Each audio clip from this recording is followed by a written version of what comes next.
কথায় কথায় হবে গল্প গাথা, কৃষিবিদের গবেষণা, সরকারের প্রণোদনা, জ্ঞানের কথা, তথ্য জানা, পরিশ্রমে আসে সফলতা। এসো শুনি, এসো জানি, কৃষি ও খামারির কথা, কৃষি ও খামারির কথা, কৃষি ও খামারির কথা। প্রিয় দর্শক, বাংলাদেশ টেলিভিশনের কৃষিভিত্তিক অনুষ্ঠান কৃষি ও খামারি কথায় স্বাগত জানাচ্ছি। আমি কৃষিবিদ মির্জা তাহমিম রিজভী। আজ আছি মানিকগঞ্জ জেলার সিংগাইর উপজেলার হাতনি গ্রামে। তুলে ধরব একজন সফল সরিষা চাষির গল্প, যিনি সরিষার পাশাপাশি সরিষা ফুল থেকে মধু সংগ্রহ করে থাকেন।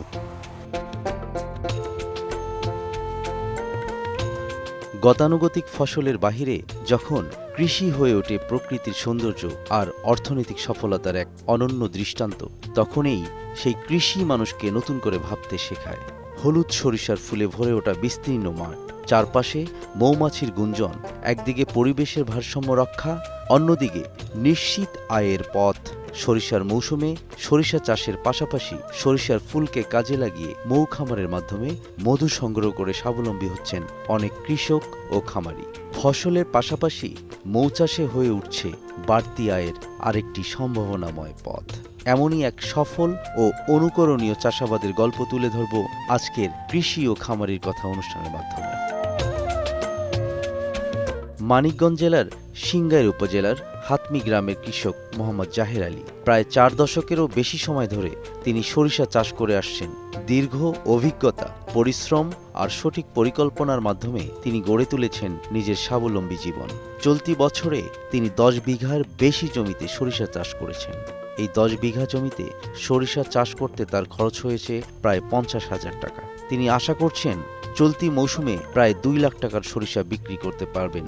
সরিষা চাষে সময় মতো উন্নত বীজ বপন, সঠিক রোপণ পদ্ধতি, নিয়মিত পরিচর্যা অত্যন্ত গুরুত্বপূর্ণ। উপজেলা কৃষি অফিসের পক্ষ থেকে উন্নত মানের বীজ, সার, কীটনাশক সহ প্রয়োজনীয় সব ধরনের সহযোগিতা পেয়েছেন তিনি। ফসলের রোগবালাই দমন ও পোকামাকড় নিয়ন্ত্রণে কৃষি কর্মকর্তাদের নিয়মিত পরামর্শ তাকে আরও লাভবান করেছে।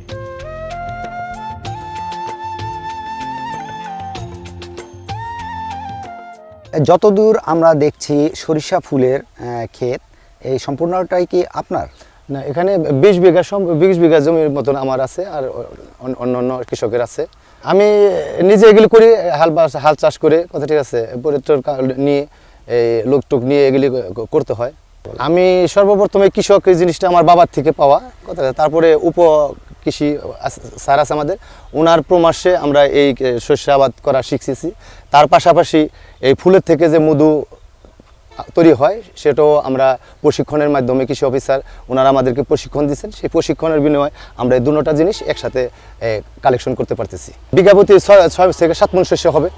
এখন আমার 10 বিঘা সম্পত্তি আছে, 10 বিঘা যা আসে এইভাবেই হয় আর কি। ঢাকা থেকে গাড়ি আসে এই হাইওয়ে রাস্তার সামনে, ওরা দেখে যে চাষ করতেছে, যে প্রাকৃতিক চাষ, এরা এসে এই মধুগুলি সংগ্রহ করে নিয়ে যায়। কুয়াশা যদি থাকে তাহলে দেখা যাচ্ছে শস্যের একটু ক্ষতি হয়, আর রোদটা যদি থাকে তাহলে আর শস্যের ক্ষতিটা হয় না। উপজেলার কৃষি অফিসার ওনার মারফতে আমরা এই মেডিসিনগুলি পাই, তারপরে আমরা প্রয়োগ করলে আল্লাহর রহমতে আমাদের এই বালাউল বিপদগুলি আর আসে না। মধু পদ্ধতি প্রথমে আমরা বাক্স পেয়েছি, ওই বাক্স থেকে আমরা মাছি সংগ্রহ করে প্রথম মাছি আমাদের কিনতে হয়েছে। প্রথমে 10 বক্স, কেউ 20 বক্স, যার অর্থ যা আছে। তারপরে দেখা যাচ্ছে সেখানে রানী মাছি আছে, ওখান থেকে মাছিগুলি তৈরি হইতেছে, ঠিক আছে, তৈরি হইতেছে। এভাবে মোটামুটি 60 থেকে 70টা বক্স আছে এখন আমাদের। এগুলো 10 দিন 15 দিন পর আমরা কাটলে দেখা যাইতেছে 30 কেজি 40 কেজি করে মধু আমরা পাই। মধু থেকে বাৎসরিক মোটামুটি খারাপ হয় না, লাখখানি টাকা বিক্রি করা যায় এই 2-2.5 মাসের যে প্রজেক্টটা আছে এই প্রজেক্টের থেকে। তাতে আমাদের লাভ যে আমরা জমিনে ফসলও পেলাম, মধুও পেলাম, ঠিক আছে, সর্বোচ্চ আমরা মোটামুটি ভালো আছি কৃষক। শীত মৌসুমে সরিষা ফুলের হলুদ রং ভরে ওঠে বিস্তীর্ণ মাঠ। এই সৌন্দর্য একদিকে যেমন ছুঁয়ে যায়, অন্যদিকে মৌমাছি আকৃষ্ট হয়ে মৌচাষের সম্ভাবনাও তৈরি করে। সরিষার মৌসুম এলে বদলে যায় গ্রাম বাংলার চিরচেনা চিত্র। হলুদ রঙে ঢেকে যায় মাঠের পর মাঠ, প্রকৃতি যেন নিজেই হাতে এঁকে দেয় এক অনন্য ক্যানভাসে। এই সময় শুধু কৃষকেরাই নন, বেড়ে যায় শৌখিন দর্শনার্থীদের ভিড়ও। দূর দূরান্ত থেকে মানুষ ছুটে আসছেন হলুদ সরিষার ক্ষেত দেখতে। কেউ তুলছেন স্থির চিত্র, কেউ ধারণ করছেন ভিডিও, আবার কেউ শুধু দাঁড়িয়ে মুহূর্তগুলো মনে গেঁথে রাখতে চাইছেন। এখানে আসার মেন কারণ হচ্ছে এখানে মনে করেন সরিষা ফুল তো পুরো চক ভরা সরিষা হয়, তো যার কারণে মনে করেন ফুলের কারণে ছবি সুন্দর উঠে, প্লাস মনে করেন আমাদের এলাকার অনেকেই মানুষজন এখানে ঘুরতে আসে, তো সবাই এখানে আর কি জায়গাটা আমাদের সবারই পছন্দ। এই দৃশ্য যেন শহরের কোলাহল থেকে দূরে এক শান্ত প্রশান্তির ঠিকানা। সরিষা ক্ষেত এখন আর শুধু ফসলের মাঠ নয়, এটা হয়ে উঠেছে গ্রাম বাংলার এক মৌসুমী পর্যটন কেন্দ্র। প্রকৃতির সৌন্দর্য উপভোগের পাশাপাশি মানুষ নতুন করে চিনছে কৃষি আর উপলব্ধি করছে কৃষকের অবদান। সরিষা পরিপক্ক হওয়ার পর সঠিক সময়ে হারভেস্ট করা হলে বাজারে সরিষার দাম ভালো পাওয়া যায় বলে জানিয়েছেন কৃষক জাহের আলী। দীর্ঘ বছর ধরে সরিষা বিক্রির অর্থে তিনি সংসারের চাহিদার পাশাপাশি ভবিষ্যতের জন্য সঞ্চয় করতে পারছেন। জাহের আলীর মতো সরিষা চাষ করে স্বাবলম্বী হচ্ছেন গ্রামের অনেক কৃষক। কৃষকদের পাশে থেকে উপজেলা কৃষি অফিস বীজ, প্রশিক্ষণ ও আধুনিক কৃষি প্রযুক্তিগত সহায়তা দিয়ে যাচ্ছেন নিয়মিত। শস্যের প্রচুর বৈচিত্র্য আছে। এখানকার শস্য নিবিড়তা 255 এবং আমাদের সিঙ্গারে 16,245 হেক্টর জমিতে মোট আবাদি এরিয়া সিঙ্গারের। আমরা মূলত কৃষি বিভাগের পক্ষ থেকে বিভিন্ন প্রকল্পের মাধ্যমে কৃষক ভাইদেরকে উপকরণ সহযোগিতা করে থাকি। এছাড়া সরকারি বিভিন্ন প্রণোদনা আছে, এই প্রণোদনার বিভিন্ন বীজ এবং সার আমরা দিয়ে থাকি। আমরা আমাদের উপসহকারী কৃষি কর্মকর্তাদের মাধ্যমে এবং সরাসরি আমরা মাঠ পর্যায়ে কৃষক ভাইদেরকে বিভিন্ন ধরনের রোগ এবং পোকামাকড় শনাক্তকরণে সহায়তা করি এবং এই রোগ এবং পোকামাকড়ে কী ধরনের ইনসেকটিসাইড এবং পেস্টিসাইড ব্যবহার করে সে ধরনের আমরা পরামর্শ আমরা কৃষক ভাইদেরকে সবসময় দিয়ে যাচ্ছি। এবং উদ্যোক্তা তৈরিতে আমরা নিবিড়ভাবে কাজ করতেছি, যাতে হচ্ছে উদ্যোক্তারা তাদের যে কৃষির প্রতি নিবেদিত থাকতে পারে এবং তাদের উৎপাদিত ফসল বাজারজাত করে তারা লাভবান হতে পারে, সে বিষয়ে আমরা কৃষক ভাইদেরকে, উদ্যোক্তা ভাইদেরকে নিয়মিত পরামর্শ দিয়ে যাচ্ছি। সরকারি সহযোগিতা ও কৃষকদের পরিশ্রম একসাথে থাকলে সরিষা ও মৌচাষ হতে পারে গ্রামীণ অর্থনীতির শক্ত ভিত এবং টেকসই উন্নয়নের এক সফল উদাহরণ। জাহের আলীর মতো মুয়াজ্জিন হোসেন প্রায় 13 বছর ধরে সফলভাবে যুক্ত আছেন মৌচাষের সাথে। শেরে বাংলা কৃষি বিশ্ববিদ্যালয় থেকে মৌচাষে স্বল্পমেয়াদী প্রশিক্ষণ নিয়ে তিনি শুরু করেন এই উদ্যোগ। সিঙ্গাইর এলাকার পাশাপাশি সিরাজগঞ্জ, বরঙ্গাইল, উল্লাপাড়া সহ মোট 4টি এলাকায় রয়েছে তার মৌ খামার। এখানে আসার একটা কারণ, এখানে বিপুল পরিমাণে সরিষা হয়, আর এখানে সরিষা দেশি সরিষা হয়। দেশি সরিষার মধুর মানটা অনেক ভালো, সেজন্য এখানে আসি। আর এখানে আমি মোটামুটি 1/2 বক্স বা এরও বেশিও নিয়ে আসি। এখানে মধু উৎপাদন কাঙ্ক্ষিতভাবে ভালোই হয়, আর এই ব্যবসাতে আমি দীর্ঘ 8 বছর যাবৎ আছি। সাফল্য মোটামুটি ইনশাল্লাহ ভালোই হয়েছে। মৌমাছি আমাদের যে পালিয়ে আমরা, এটাতে আমাদের কোনো হাত নাই, এটা প্রকৃতিগতভাবে সব কিছু হয়ে থাকে। যেমন মৌমাছি যার যার বক্স ওরা নিজেরাই চিনে, ওদের বক্স কোনটা নির্দিষ্ট জায়গা, যেই বক্সে থেকে যেটা যাবে ওখানে এসে ফেরত আসবে। আর একটা মৌমাছি সারাদিন ফুলে ফুলে ঘুরে মধু আরোহণ করে যার নির্দিষ্ট বক্স ওই বক্সেই আসবে সে।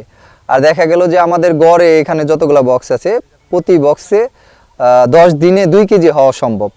আর যদি এর সাথে, এটা আমাদের ব্রুট পার্ট, আমরা যদি এর সাথে সুপার পার্ট নামে আর একটা যোগ করি আর কি, ডাবল হবে তখন একটা বক্সে আমাদের 10 কেজি পর্যন্ত হওয়া সম্ভব।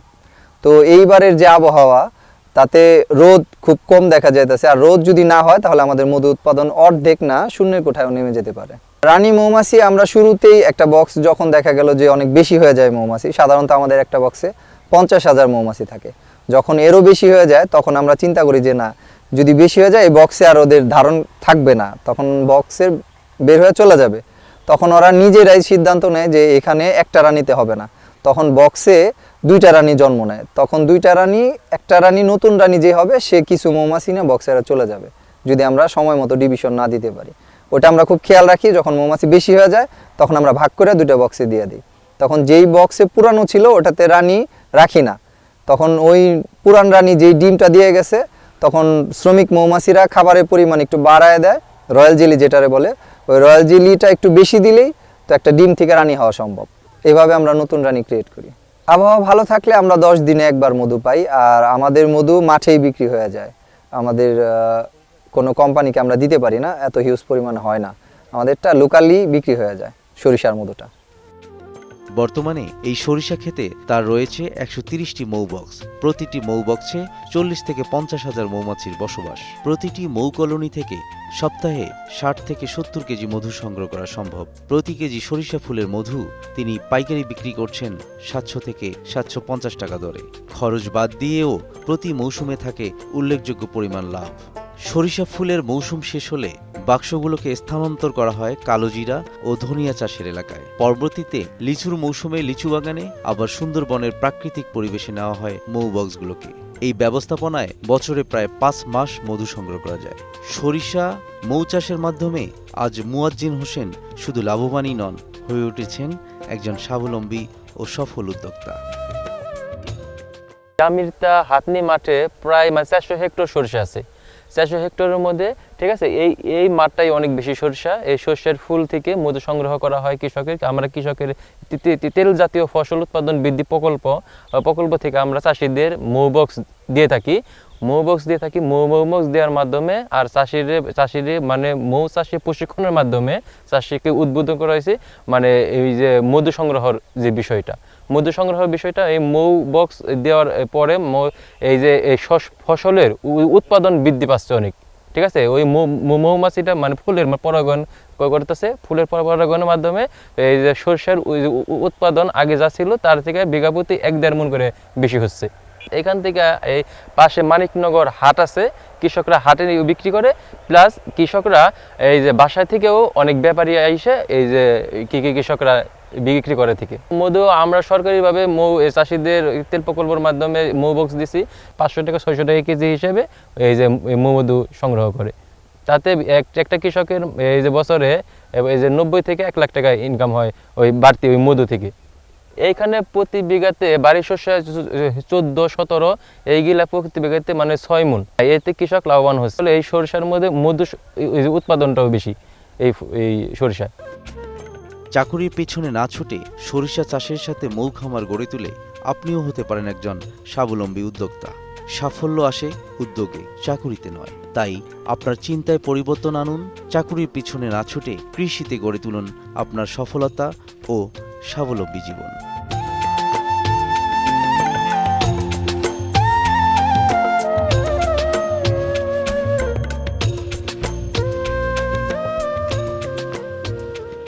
দর্শক, এই ছিল আমাদের আজকের আয়োজন। আগামীতে আবারও নতুন কোনো জায়গায় নতুন কোনো বিষয়ে আপনাদের সামনে হাজির হব। সে পর্যন্ত ভালো থাকবেন, সুস্থ থাকবেন। আল্লাহ হাফেজ।